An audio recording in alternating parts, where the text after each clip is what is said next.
الحمدللہ والصلاة والسلام علی رسول اللہ وعلی آلہ وصحبہ ومن محترم بھائیوں اور بہنوں، السلام علیکم ورحمۃ اللہ وبرکاتہ۔ آج کا یہ کلاس اسلامی کورس کا 7واں کلاس ہے۔ اس سے پہلے کے جو کلاسز تھے ہم نے ان میں ایمان کے بارے میں تفصیل سے باتیں کی تھیں۔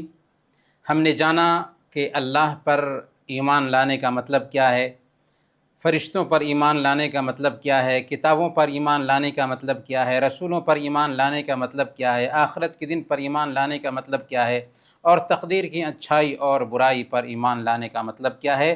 اسے ہم نے تفصیل سے جانا۔ آج ہم جانیں گے کہ طہارت کے مسائل کیا ہیں، آپ کی طہارت، پاکی اور صفائی۔ آج کا یہ ٹاپک بھی بہت ہی اہم ہونے والا ہے، کیونکہ پاکی صفائی کے بارے میں بہت سارے ایسے مسائل ہیں جنہیں ہر مسلمان کے لیے جاننا ضروری ہے اور ان کو ازبر کرنا ضروری ہے۔ اللہ تعالیٰ نے مسلمانوں کو حکم دیا کہ وہ اپنے ظاہر کو پاک رکھنے کے ساتھ ساتھ باطن کو بھی پاک رکھیں۔ باطن کو پاک کیسے رکھا جائے گا؟ شرک سے پاک رکھا جائے گا اور دل کی بیماریوں سے پاک رکھا جائے گا، جیسے حسد سے، کینہ کپٹ سے، گھمنڈ سے، تکبر سے، ان چیزوں سے پاک رکھا جائے گا اپنے باطن کو، اپنے دل کو۔ تو گویا کہ جس طریقے سے اپنے اندرونی حصے کو پاک رکھنا چاہیے، ویسے ہی ظاہری حصے کو بھی گندگی سے اور نجاست سے پاک رکھنے کی ضرورت ہوتی ہے۔ جب انسان ایسا کرتا ہے تو اس کو اللہ رب العالمین کی محبت حاصل ہوتی ہے۔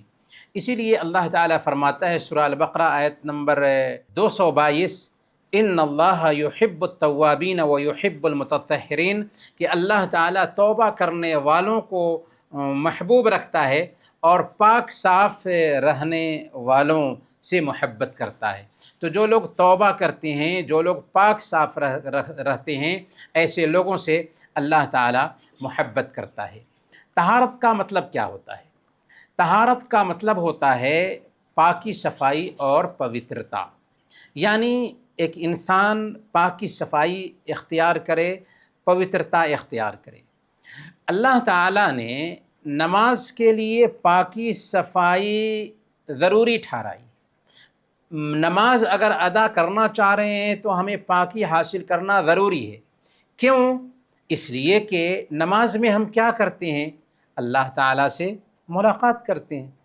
ملاقات ہی نہیں بلکہ اللہ تعالیٰ سے سرگوشی کرتے ہیں، کانا پھوسی کرتے ہیں، اللہ تعالیٰ سے اپنی راز و نیاز کی باتیں کرتے ہیں۔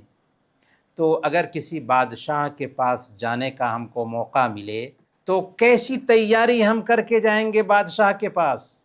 کیسا لباس ہوگا، کیسی شکل ہوگی؟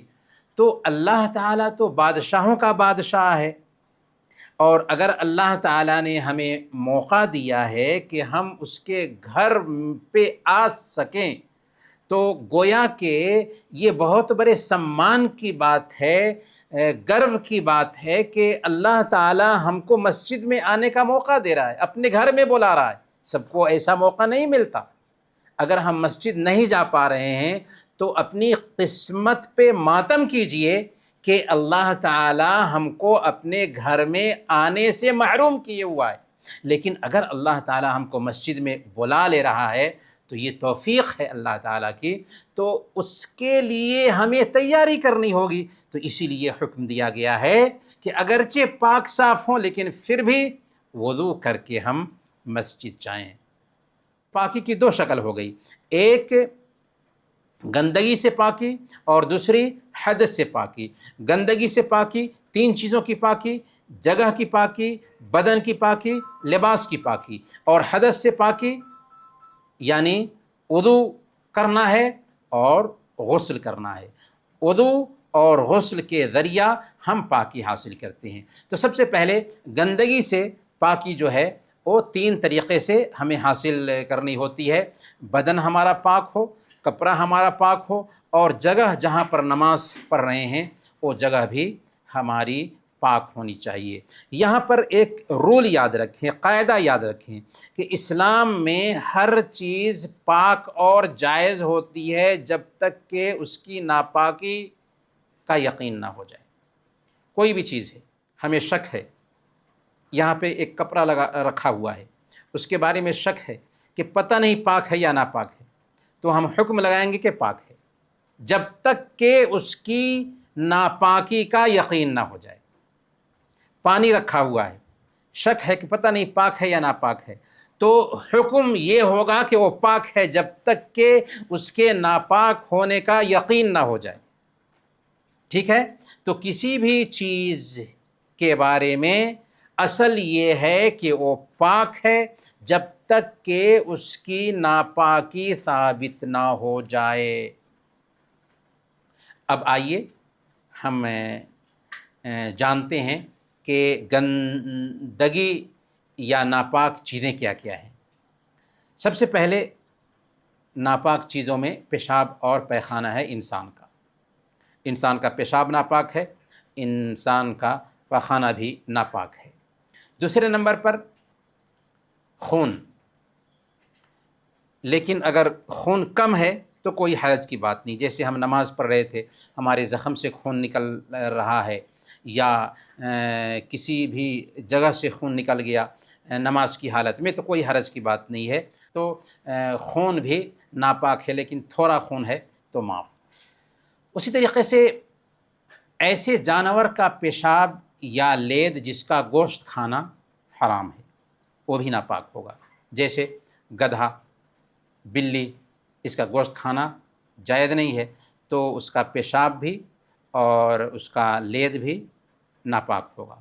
لیکن جس جانور کا گوشت کھانا جائز ہے، جیسے گائے ہے، اونٹ ہے، بکری ہے، تو اس کا پیشاب بھی پاک ہے اور اس کا لید بھی پاک ہے۔ پاک ہونے کا مطلب ایسا نہیں ہے کہ ہم اس کو پئیں گے۔ ایک موٹی سی مثال لیجئے، شراب حرام ہے، لیکن شراب اگر بدن پر لگ جائے تو یا کپڑے پہ لگ جائے تو کپڑا ناپاک نہیں ہوتا۔ تو شراب اگرچہ حرام ہے، اس کے باوجود اگر شراب بدن پہ لگ جاتی ہے تو بدن ناپاک نہیں ہوتا، کپڑے پہ لگ جاتی ہے تو کپڑا ناپاک نہیں ہوتا۔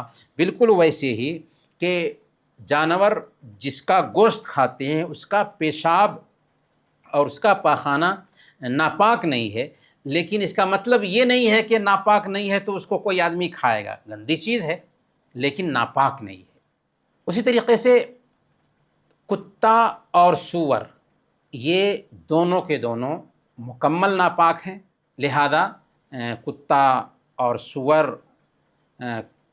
کے بدن سے اگر ٹچ ہو جاتا ہے ایک انسان اور اس کے لعاب کسی انسان کو لگ جاتے ہیں تو پھر ناپاکی لائق ہو جائے گی۔ اور پاکی کیسے حاصل کریں گے اس کے حوالے سے ہم آگے جانیں گے۔ اسی طریقے سے پانچویں چیز جو گندی سمجھی جاتی ہے، گندگی میں شامل ہے، وہ ہے مردہ جانور، یعنی جو جانور بغیر ذبح کیے ہوئے مر جائے تو وہ بھی مردار ہے، وہ بھی ناپاک ہے۔ لیکن مچھلی، انسان اور کیڑے مکوڑے کا مردہ ہونا ناپاک نہیں ہوتا۔ یعنی اگر مچھلی مر گئی ہے تو وہ پاک ہے، حلال ہے۔ اللہ کے نبی صلی اللہ علیہ وسلم نے بیان فرمایا احلت لنا میتتان، کہ میرے لیے دو مردار حلال ہے، مچھلی اور ٹڈی۔ مچھلی اور ٹڈی، تو مچھلی مر گئی ہے کوئی حرج کی بات نہیں، ایسا نہیں کہ اس کو ذبح کر کے کھانا ہے، کوئی حرج کی بات نہیں۔ اسی طریقے سے ٹڈی بھی حلال ہے۔ اسی طریقے سے انسان چاہے زندہ ہو چاہے مردہ ہو، انسان بھی ناپاک نہیں ہوتا۔ اسی طریقے سے کیڑے مکوڑے بھی اگر مر جاتے ہیں اور ہمارے پینے کی چیز میں گر جائیں تو اگر اس کو ہم پینا چاہتے ہیں تو اس کو نکال کر کے ہم پی سکتے ہیں، اس کی وجہ سے چیز ناپاک بہرحال نہیں ہوتی ہے۔ تو جب ہم نماز کے لیے تیاری کر رہے ہوں تو یہ سب چیزیں بہت اہم ہوتی ہیں کہ چیک کر لی جائیں کہ کہیں ہمارے بدن پر گندگی تو نہیں ہے، یا ہمارے کپڑے میں گندگی تو نہیں ہے، یا جس جگہ پر ہم نماز ادا کرنے جا رہے ہیں وہاں پر کوئی گندگی تو نہیں ہے۔ اب یہ جانیں گے کہ گندگی کیسے دور کی جائے، گندگی کو کیسے دور کریں گے۔ تو اگر ہمارے جسم، کپڑوں یا نماز کی جگہ پر گندگی لگ جاتی ہے تو پاک کرنے کے لیے اتنا کافی ہے کہ اس گندگی کو ختم کر دیں، چاہے پانی سے دھل کر ہو، چاہے کسی بھی چیز کے ذریعہ ہو۔ اگر گندگی ختم ہو جاتی ہے تو وہ جگہ پاک ہو جائے گی، وہ کپڑا پاک ہو جائے گا، اور بدن پاک ہو جائے گا۔ اسلام میں گندگی کو دور کرنے کے لیے یہ بھی شرط نہیں ہے کہ اتنی مرتبہ دھلیں گے تبھی پاک ہوگا، ایک مرتبہ دھل دیے پاک ہو گیا، 2 مرتبہ 3 مرتبہ، اس کی شرط نہیں ہے کہ اتنی مرتبہ ہی دھلنا ہے۔ ہاں، ایک چیز ہے اور وہ ہے کتا۔ کتے کی اگر گندگی ہے، یا کتے نے کسی چیز میں منہ ڈال دیا ہے، کپڑے پہ منہ ڈال دیا، یا برتن میں منہ ڈال دیا، یا کسی بھی چیز میں منہ ڈال دیا ہے، تو اس کی گندگی کو دور کرنے کے لیے شریعت نے الگ طریقہ بتایا ہے۔ حالانکہ سور کی گندگی کو بھی 1 مرتبہ دھل دیں کافی ہے، 2 مرتبہ دھل دیں کافی ہے، لیکن کتے کی گندگی کو دھلنے کے لیے یا کتے کی گندگی کو دور کرنے کے لیے 7 مرتبہ دھلنا ضروری ہے۔ اگر کتے کی تھوک لگ گئی ہے، اس کا پیشاب ہے، اس کا پیخانہ ہے، تو 7 مرتبہ دھلنا ضروری ہے، اور پہلی مرتبہ مٹی سے دھلنا ضروری ہے۔ یہ بات ہمیں اللہ کے نبی صلی اللہ علیہ وسلم نے سمجھائی ہے۔ صحیح مسلم کی اوتھینٹک روایت ہے، اللہ کے نبی صلی اللہ علیہ وسلم نے بیان فرمایا، طہور اناء احدکم اذا ولغ فیہ الکلب ان یغسلہ 7 مرات اولہن بالتراب، کہ تم میں سے کسی کے برتن کو اگر کتا چاٹ لے تو اس کو 7 مرتبہ دھونا چاہیے، پہلی مرتبہ مٹی سے۔ اور چھانٹنا ضروری نہیں ہے، اگر کتا منہ ڈال دیتا ہے، چاہے برتن میں ہو چاہے کسی بھی چیز میں ہو، تو اس کو 7 مرتبہ دھلنا ضروری ہے، پہلی مرتبہ مٹی سے دھوئیں گے۔ کیوں ایسا ہے؟ دیکھیں، اسلام جو ہے نا ہر جگہ پر لاجک بتاتا ہے۔ اللہ کے نبی صلی اللہ علیہ وسلم آج سے 1450 سال پہلے آپ نے یہ بات بتائی تھی۔ سائنس نے یہ ثابت کیا ہے کہ کتے کی تھوک میں بیکٹیریا پائے جاتے ہیں جو صرف پانی سے نہیں مرتے، اس لیے پہلی بار مٹی سے دھونا ہے۔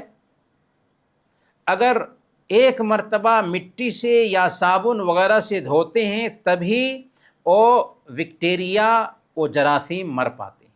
یعنی اسلام نے پاکی صفائی کے حوالے سے یہ تعلیم دی ہے کہ ہمیں گندگی کو پورے طور پر دور کرنا ہے، یہاں تک کہ کتے کی گندگی ہے تو سخت گندگی کہلاتی ہے، اس لیے اس کے لیے یہ حکم دیا گیا کہ باضابطہ اسے کیا کرنا ہے، اسے 7 مرتبہ دھلنا ہے، پہلی مرتبہ مٹی سے، یا لاسٹ میں مٹی اور صابن وغیرہ جو بھی ہو اس سے دھل لینا ہے، تبھی وہ پاک ہوگا۔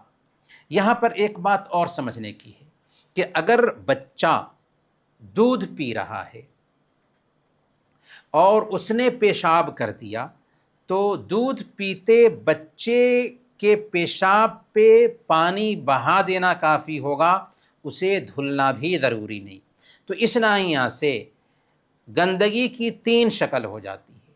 ایک گندگی سخت گندگی، اور یہ کتے کی گندگی ہے۔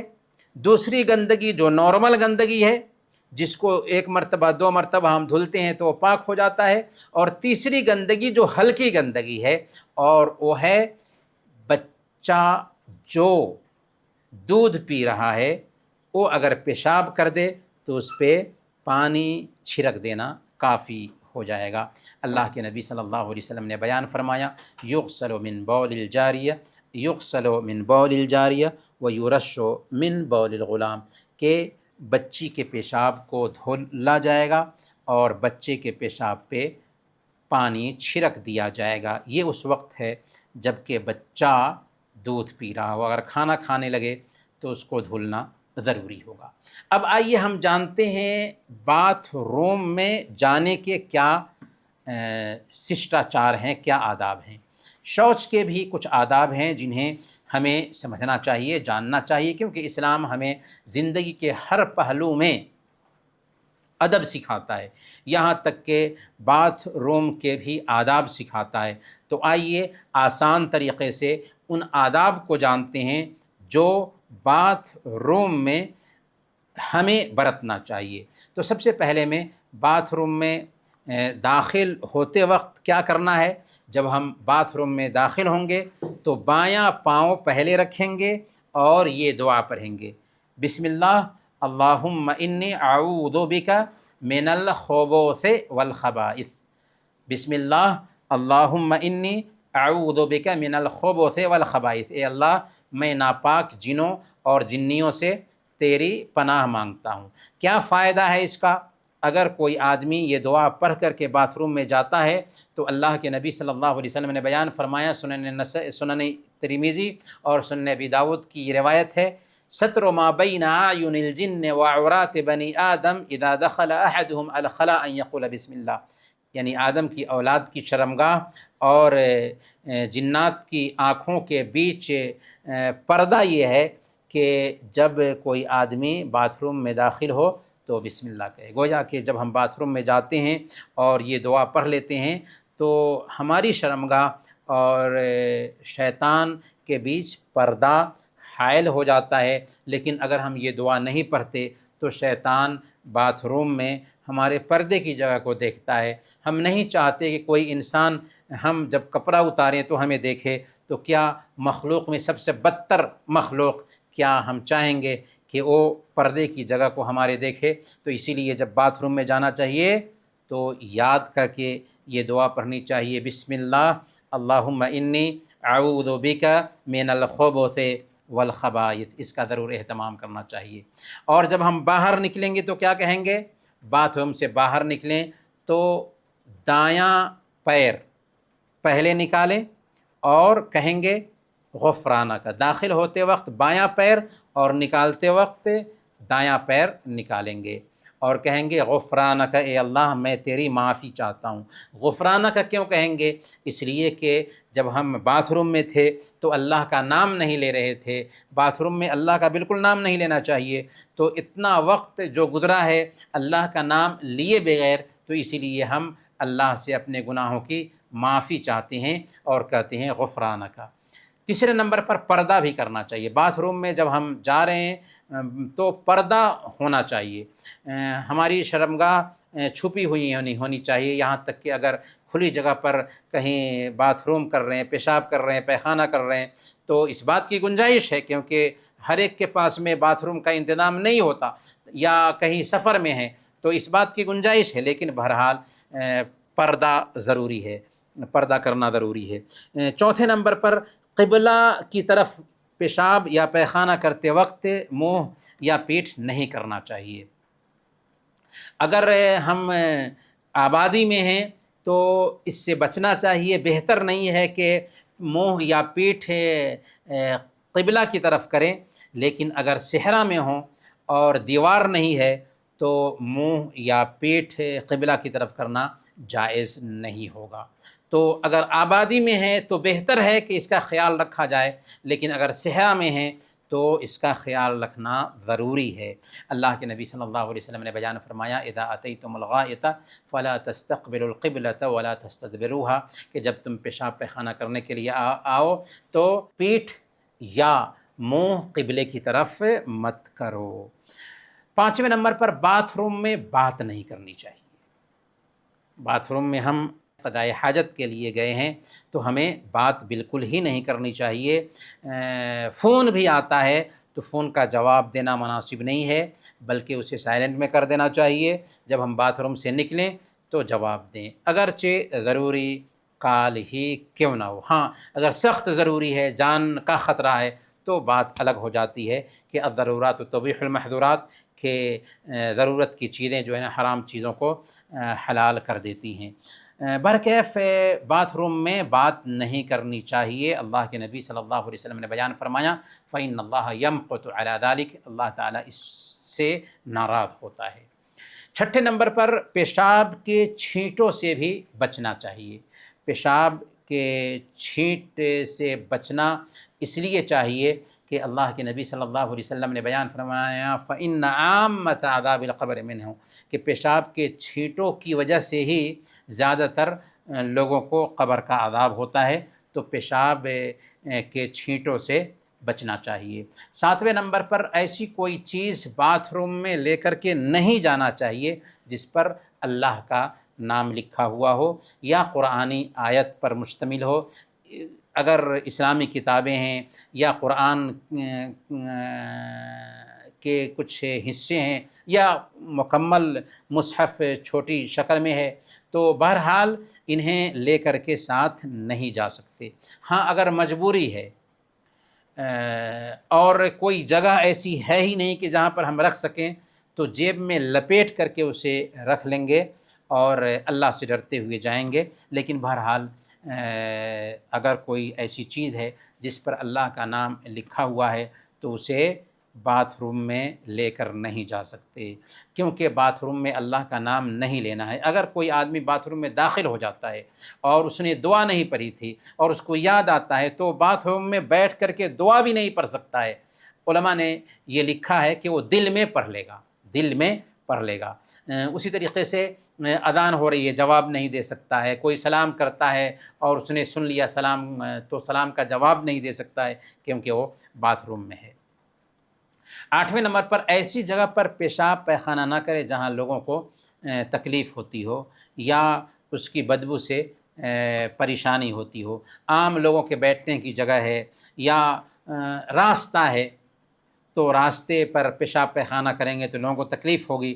اسی طریقے سے سایہ دار درخت ہے، لوگوں کے بیٹھنے کی جگہ ہے، ایسی جگہوں پر پیشاب پیخانہ کریں گے تو لوگوں کو تکلیف ہوگی، تو اس سے ہماری شریعت منع کرتی ہے، لہذا ہمیں ایسی جگہوں پر پیشاب پیخانہ کرنے سے بچنا چاہیے۔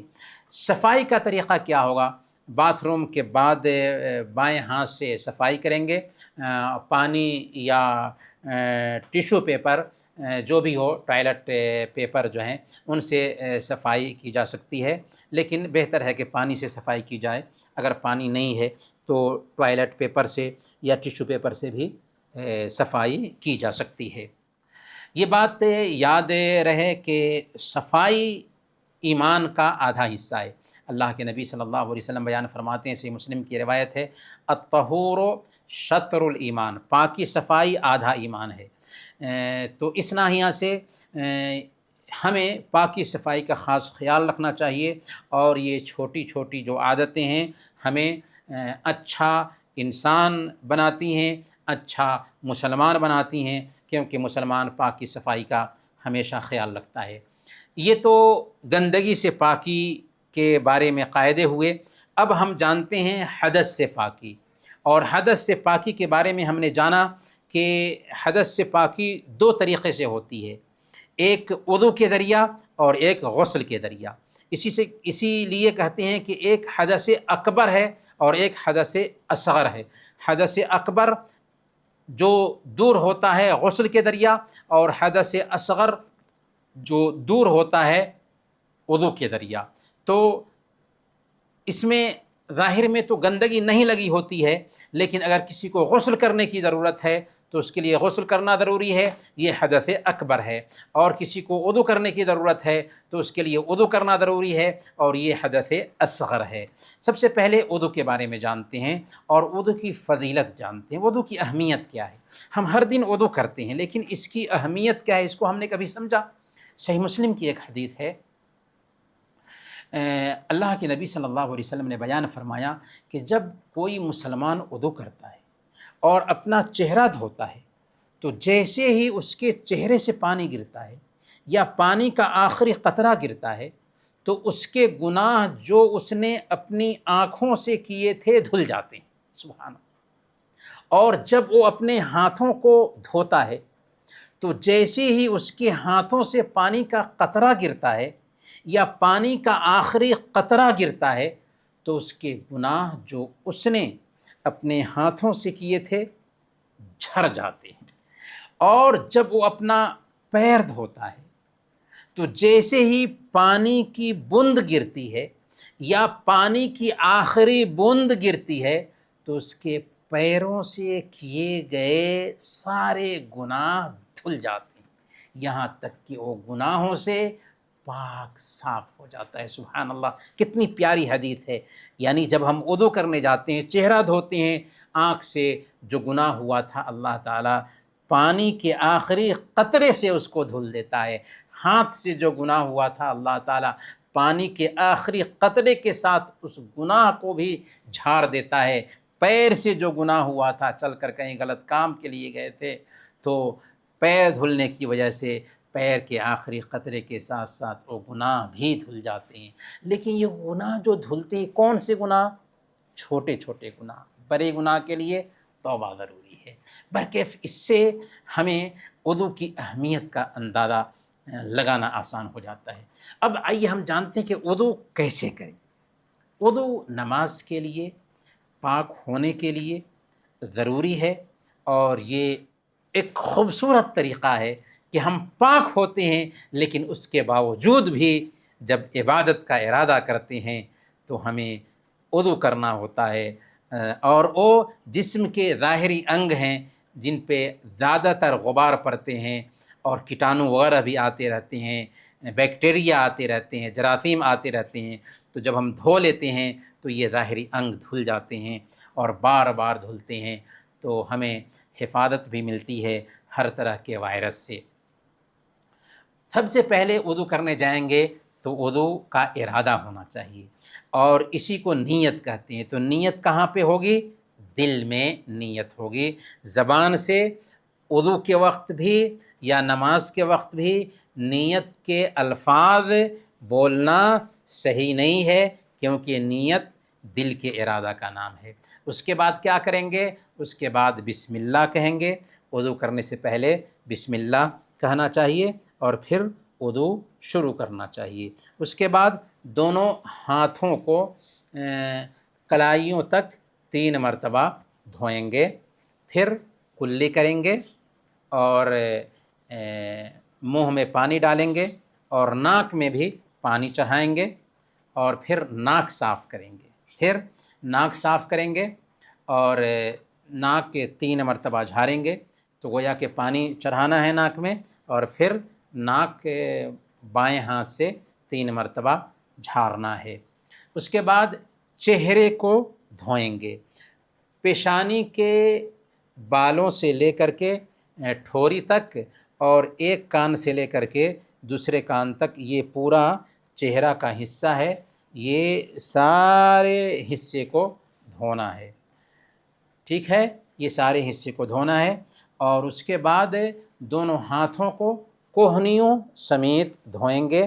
دائیں ہاتھ کو پہلے 3 مرتبہ، اس کے بعد بائیں ہاتھ کو 3 مرتبہ کوہنیوں سمیت، کوہنیاں دھلنی چاہیے، کوہنیوں سمیت 3 مرتبہ دھوئیں گے اور کوئی بھی حصہ باقی نہ رہے۔ اس کے بعد سر کا مسح کریں گے، بھیگے ہاتھ سے سر کا مسح کریں گے۔ اگر ٹوپی ہے یا کوئی بھی چیز ہم سر پہ ڈالے ہوئے تو اس کو ہٹائیں گے، اور اس کے بعد پیشانی سے شروع کریں گے مسح اور گدی تک لے جائیں گے، سر کے پیچھے حصے گدی تک لے جائیں گے، اور پھر وہاں سے پھر واپس لے آئیں گے پیشانی پر۔ اور سر کا مسح کتنی مرتبہ ہوگا؟ صرف 1 مرتبہ ہوگا، 1 مرتبہ بس۔ کانوں کا اس کے بعد مسح کرنا ہے۔ شہادت کی جو انگلی ہے کان کے اندر داخل کریں گے، اور انگوٹھا کان کے باہر کے حصے پر پھیر کر کے 1 مرتبہ مسح کرنا ہے۔ کتنی مرتبہ؟ 1 مرتبہ کانوں کا بھی مسح کرنا ہے۔ اس کے بعد دونوں پاؤں کو دھوئیں گے ٹخنوں سمیت۔ پہلے دائیں پاؤں کو دھوئیں گے، ٹخنے دھلنے چاہیے، اس کے بعد بائیں پاؤں کو دھوئیں گے 3 مرتبہ۔ وضو جب ہو جائے تو اس کے بعد دعا پڑھنی ہے۔ وضو کے بعد کی دعا کیا ہے؟ اشہد ان لا الہ الا اللہ وحدہ لا شریک لہ واشہد ان محمدًا عبدہ ورسولہ۔ اس دعا کو پڑھ لینا چاہیے، اس کے ساتھ ساتھ یہ دعا بھی پڑھنی چاہیے، اللہم اجعلنی من التوابین واجعلنی من المتطہرین۔ اللہ کے نبی صلی اللہ علیہ وسلم بیان فرماتے ہیں کہ جو آدمی وضو کے بعد یہ دعا پڑھتا ہے فتحت لہ ابواب الجنۃ ثمانیہ یدخل من ایہا شاء، اس کے لیے جنت کے 8 دروازے کھول دیے جاتے ہیں، جس دروازے سے چاہے وہ جنت میں داخل ہو جائے۔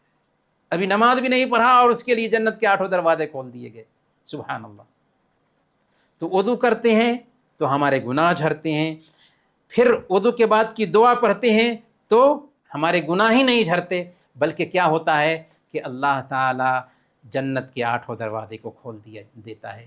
تو اسی لیے جو لوگ نماز پڑھتے ہیں ان کے لیے بشارت ہے، جو لوگ نماز نہیں پڑھتے ہیں کتنے افسوس کی بات ہے کہ وہ کتنا اپنے آپ کو محروم کر رہے ہیں۔ اسی لیے ایک مسلمان کی پہچان ہے نماز پڑھنا، نماز پڑھنی چاہیے۔ وضو توڑ دینے والی چیزیں وہ کون کون سی چیزیں ہیں جن سے وضو ٹوٹ جاتا ہے؟ وضو نماز کے لیے ضروری ہے، لیکن جب ہم وضو کر لیتے ہیں تو کچھ چیزیں ایسی ہیں کہ ان کی وجہ سے ہمارا وضو ٹوٹ جاتا ہے۔ اسے یاد رکھنا چاہیے تاکہ اگر ویسا مسئلہ پیش آیا ہے تو ہم جا کر کے وضو کر لیں اور نماز پڑھیں، کیونکہ ہمارا وضو ٹوٹ چکا ہے۔ تو 4 ایسی چیزیں ہیں جن کی وجہ سے وضو ٹوٹ جاتا ہے، یاد رکھیے کتنی چیزیں؟ 4 چیزیں۔ پہلے نمبر پر پیشاب اور پیخانے کے راستے سے اگر کوئی چیز نکلتی ہے تو اس سے وضو ٹوٹ جائے گا۔ پیشاب ہو، پیخانہ ہو، گیس ہو، خون ہو، مذی کیا ہے؟ شہوت کے ساتھ نکلنے والا پانی، شہوت کے ساتھ جو پانی نکلتا ہے اس کو مذی کہتے ہیں۔ اور ایک ہے ودی کیا ہے؟ پیشاب کے بعد کبھی کبھار گارہا ایک مادہ نکلتا ہے، دھاتو نکلتا ہے، اس کو ودی کہتے ہیں، جو پیشاب کے بعد نکلتا ہے۔ تو ان چیزوں سے کیا ہوگا؟ ان چیزوں سے وضو ٹوٹ جائے گا۔ پیشاب اور پیخانے کے راستے سے اگر یہ چیزیں نکلتی ہیں تو وضو ٹوٹ جائے گا۔ صحیح بخاری اور صحیح مسلم کی روایت ہے، ایک آدمی کے بارے میں اللہ کے نبی صلی اللہ علیہ وسلم سے پوچھا گیا کہ جس کو نماز میں شک رہتا ہے، تو اللہ کے نبی صلی اللہ علیہ وسلم نے فرمایا تھا لا ينصرف حتى يسمع صوتا او یجد ریحا، کہ وہ نماز سے نہ نکلے یہاں تک کہ آواز نہ سن لے یا بو محسوس نہ کر لے۔ تو اصل مسئلہ یہ ہے کہ اس کو یقین ہو جائے کہ وضو ٹوٹ گیا ہے تو وہ نماز سے نکل جائے گا، لیکن شک کی بنیاد پر نماز سے نہیں نکلے گا، کیونکہ ابھی ہم نے جانا ہے کہ صرف شک کی وجہ سے طہارت نہیں جاتی بلکہ یقین کی وجہ سے طہارت جاتی ہے۔ تو پیشاب اور پیخانے کے راستے سے جو چیز نکلتی ہے اس سے وضو ٹوٹ جائے گا۔ دوسرے نمبر پر عقل یا ہوش کا ختم ہونا، چاہے نیند کے ذریعہ ہو، چاہے ہوش جانے کی وجہ سے ہو، چاہے پاگل پن کی وجہ سے ہو، چاہے نشہ کی وجہ سے ہو، دوا پینے کی وجہ سے ہو، جیسے بھی ہو ہوش جاتا رہے، نیند کی وجہ سے ہو یا جس وجہ سے بھی ہو احساس نہ رہے تو وضو ٹوٹ جائے گا۔ اسی لیے اونگ سے وضو نہیں ٹوٹتا، نیند سے وضو ٹوٹتا ہے۔ اونگ میں کیا ہوتا ہے کہ آدمی کا احساس باقی رہتا ہے، اسی لیے اونگ سے وضو نہیں ٹوٹتا، لیکن نیند سے وضو ٹوٹ جاتا ہے، بے ہوشی سے وضو ٹوٹ جاتا ہے۔ تو دوسرے نمبر پر عقل کا جاتا رہنا، بے ہوشی کا طاری ہونا، چاہے نیند کی وجہ سے ہو یا کسی بھی سبب سے ہو۔ تیسرے نمبر پر پیشاب یا پیخانے کی جگہ کو بغیر حائل کے ٹچ کرنا۔ اگر کپڑے سے ٹچ کیا تو وضو نہیں ٹوٹتا، لیکن بغیر کپڑے کے، بغیر حائل کے اگر پیشاب یا پیخانے کی جگہ پر ہاتھ جاتا ہے تو وضو ٹوٹ جائے گا۔ سنن ابی داؤد کی روایت ہے، اللہ کے نبی صلی اللہ علیہ وسلم نے بیان فرمایا من مس ذکرہ فلیتوضا، جس نے اپنے شرمگاہ کو چھویا اسے وضو کرنا چاہیے۔ تو شرمگاہ کو چھونے سے بغیر کسی حائل کے وضو ٹوٹ جاتا ہے، یہاں تک کہ اگر بچے کو پکڑتے ہیں اور وضو سے ہے بچہ اور اس کو پینٹ نہیں پہنا رکھا ہے اور اس کے پیشاب یا پیخانے کی جگہ پر ہاتھ چلا جاتا ہے تو اس سے بھی ہمارا وضو ٹوٹ جائے گا۔ اسی طریقے سے اگر ماں وضو سے ہے بچے کا پیشاب دھلتی ہے یا پیخانہ دھلتی ہے تو اس سے بھی اس کو وضو کرنا ہوگا، وضو ٹوٹ جائے گا۔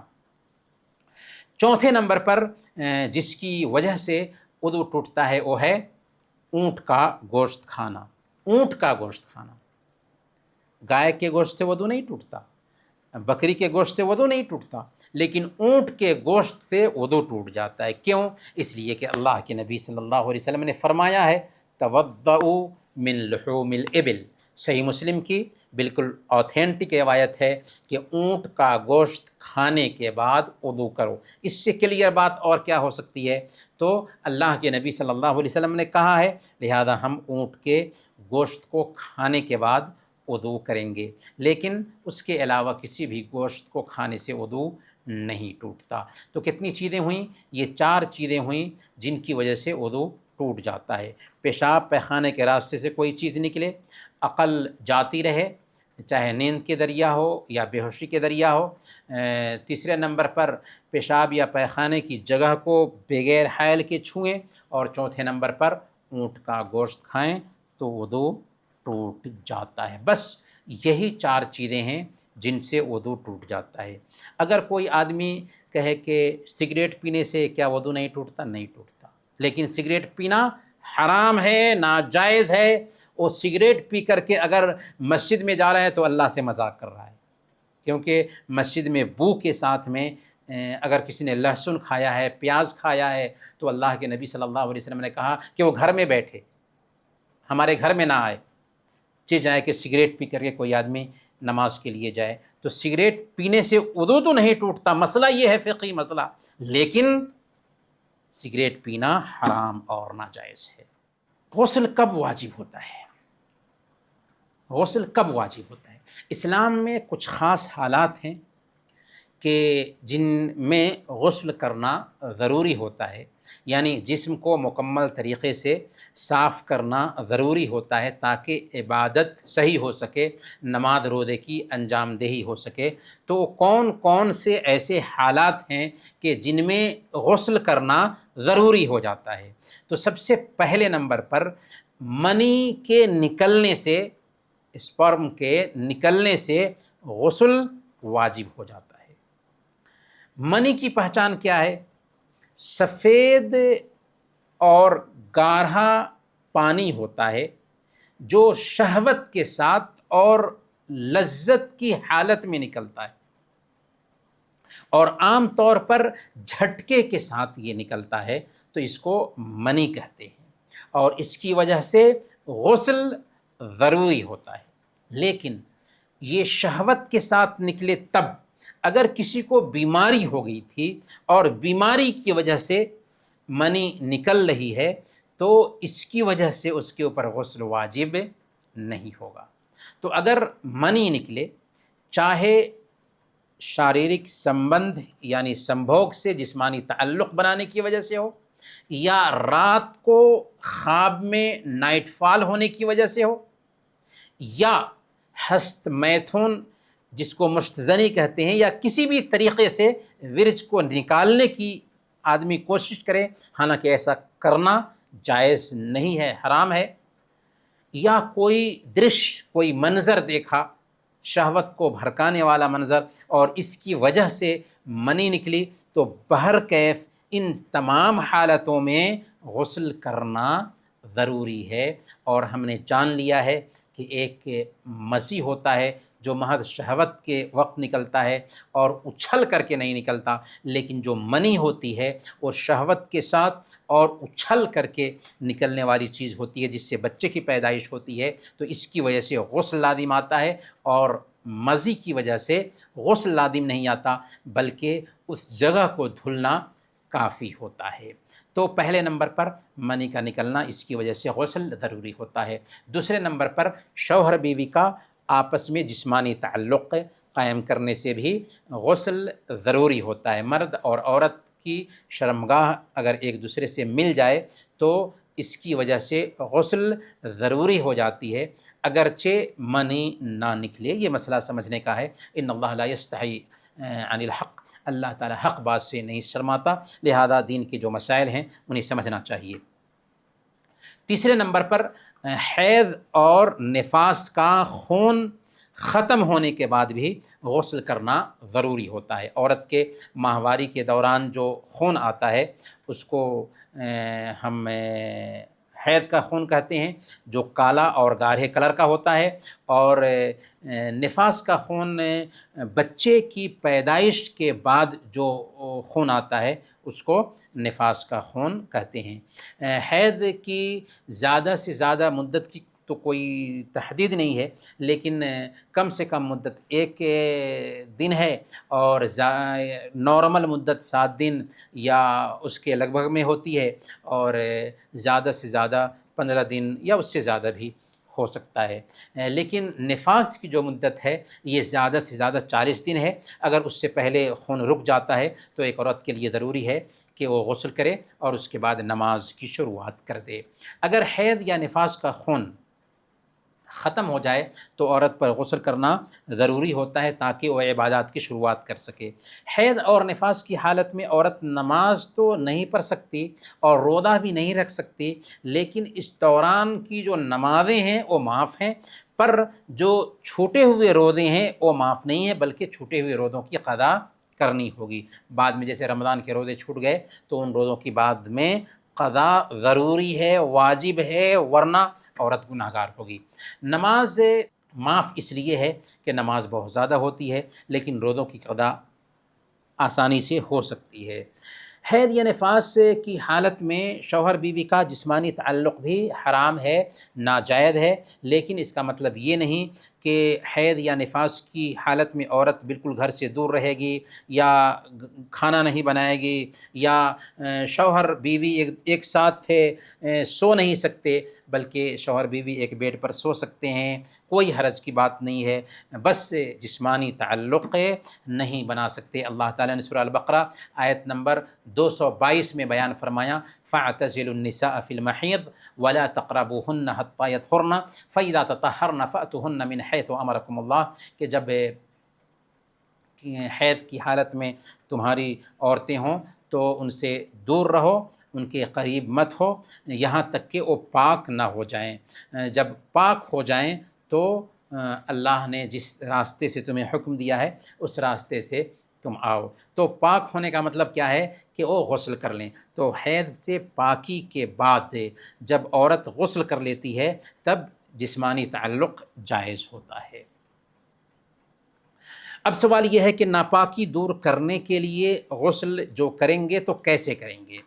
اسلام میں غسل کا مطلب ہے پورے جسم کو پانی سے دھونا تاکہ پاکی حاصل ہو سکے، اور غسل کا جو اہم مقصد ہوتا ہے وہ یہ ہے کہ آدمی پاک ہو سکے تاکہ اللہ کے سامنے عبادت پاکی کی حالت میں بجا لا سکے۔ غسل کا سنت کے مطابق طریقہ کیا ہے؟ سب سے پہلے غسل کی نیت کریں گے، اور نیت کہاں ہوگی؟ دل میں ہوگی، ارادہ کریں گے کہ میں پاکی حاصل کرنے کے لیے غسل کر رہا ہوں۔ دوسرے نمبر پر اپنے بائیں ہاتھ سے شرمگاہ کو اچھی طرح سے صاف کریں گے اور گندگی وغیرہ کو دور کریں گے، پھر ہاتھ کو صابن وغیرہ سے دھو لیں گے۔ اس کے بعد وضو کریں گے جیسے نماز کے لیے وضو کرتے ہیں، لیکن سر پہ مسح نہیں کریں گے، یعنی دونوں ہاتھ کو دھلیں گے، کلی کریں گے، ناک میں پانی ڈالیں گے، چہرہ دھوئیں گے، اور سر کا مسح نہیں کریں گے کیونکہ اب تو ہم سر پہ پانی ڈالنے والے ہیں۔ اور اس کے بعد جو پیر دھونا ہے تو لاسٹ میں پیر دھونے کی بات آئے گی۔ تو سر پر 3 بار پانی ڈالیں گے، سر کے بالوں میں پانی پہنچائیں گے، 3 مرتبہ سر کے اوپر پانی بہائیں گے تاکہ اچھی طرح سے سر کے ہر حصے میں پانی پہنچ جائے۔ اسی طریقے سے پورے جسم پر پانی بہائیں گے اچھی طرح سے۔ اس بات کا خیال رکھنا ہوگا کہ جسم کے ہر حصے پر پانی پہنچ جائے، خاص کر وہ جگہیں جہاں زیادہ پسینہ یا گندگی رہتی ہے، بغل کے حصے کو اچھی طرح سے صاف کرنا ہے اور صابن وغیرہ لگا کر کے دھلنا ہے تاکہ پورے طور پر پاک ہو سکیں، اور اخیر میں پاؤں دھو لیں گے۔ لیکن اگر پیشاب اور پیخانے کے راستے پر ہاتھ جاتا ہے تو ظاہر سی بات ہے کہ اس کے بعد ہم کو وضو کرنا ہے۔ تو یہاں پر ایک مسئلہ ہے کہ غسل کرنے کے بعد کیا وضو ضروری ہے۔ غسل سے پہلے وضو کیے تھے آپ، اور ناپاکی سے پاکی حاصل کرنے کے لیے یہ غسل تھا، تو اب دوبارہ آپ کو وضو کرنے کی ضرورت نہیں ہے۔ کیوں؟ اس لیے کہ آپ نے ناپاکی دور کرنے کے لیے غسل کیا تھا۔ لیکن اگر آپ نے پیشاب یا پائخانے کی جگہ پر ہاتھ نہیں رکھا ہے، تب اگر پیشاب یا پائخانے کی جگہ پر ہاتھ رکھ لیا تو وضو ٹوٹ گیا، کیونکہ ہم وضو کو توڑ دینے والی جو 4 چیزیں ہیں ان میں سے ایک جان لیا ہے کہ پیشاب یا پائخانے کی جگہ پر بغیر فاصلہ کے حائل کے ہاتھ جاتا ہے تو وضو ٹوٹ جاتا ہے۔ تو غسل کے بعد وضو کرنے کی ضرورت نہیں ہے، بشرطے کہ پیشاب یا پائخانے کی جگہ پر ہاتھ نہ گیا ہو اور ہم نے پاکی حاصل کرنے کے لیے غسل کیا ہو۔ اگر ٹھنڈی حاصل کرنے کے لیے غسل کیا تھا تو بعد میں ہمارے لیے وضو کرنا ضروری ہوگا۔ تیمم، اب ہم تیمم کو جانتے ہیں۔ تیمم کیا ہے؟ تیمم ایک خاص طریقہ ہے کہ جسے انسان وضو یا غسل کے بدلے میں استعمال کرتا ہے۔ گویا کہ تیمم جو ہے وضو کے بھی قائم مقام ہے اور غسل کے بھی قائم مقام ہے، لیکن تیمم کب کیا جائے گا اس کو اصل میں جاننا ہے۔ تو جب ایک آدمی کو وضو کی ضرورت ہو یا غسل کی ضرورت ہو اور پانی نہ مل سکے، پانی نہ مل سکے، کیونکہ وضو پانی ہی سے ہوتا ہے، غسل بھی پانی ہی سے ہوتا ہے، تو پانی نہ مل سکے یا پانی تو ہو لیکن بیماری کی وجہ سے اسے استعمال کرنا مشکل ہو کہ بیماری بڑھ جائے گی، یا پانی اتنا کم ہو کہ صرف پینے کے لیے کافی ہو، یا پانی تو ہے لیکن دشمن وہاں پر ہے اور جان کا ڈر ہے، تو ایسی تمام حالتوں میں تیمم کرنا کافی ہوگا، جو وضو کے لیے بھی کافی ہوتا ہے اور غسل کے لیے بھی کافی ہوتا ہے۔ تیمم کا طریقہ کیا ہوگا اس کو جانتے ہیں۔ سب سے پہلے دل میں نیت کریں، طہارت کی نیت، اس کے بعد اپنے دونوں ہاتھوں کو ایک بار خشک مٹی پر یا دھول پر ماریں، ایک مرتبہ دونوں ہاتھوں کو زمین پر ماریں گے۔ اگر ہاتھوں میں غبار وغیرہ آ گیا ہے تو اس پہ پھونک مار دیں گے تاکہ زیادہ غبار نہ رہے۔ پھر اپنے دونوں ہاتھوں کو چہرے پر پھیر لیں گے، اچھی طرح سے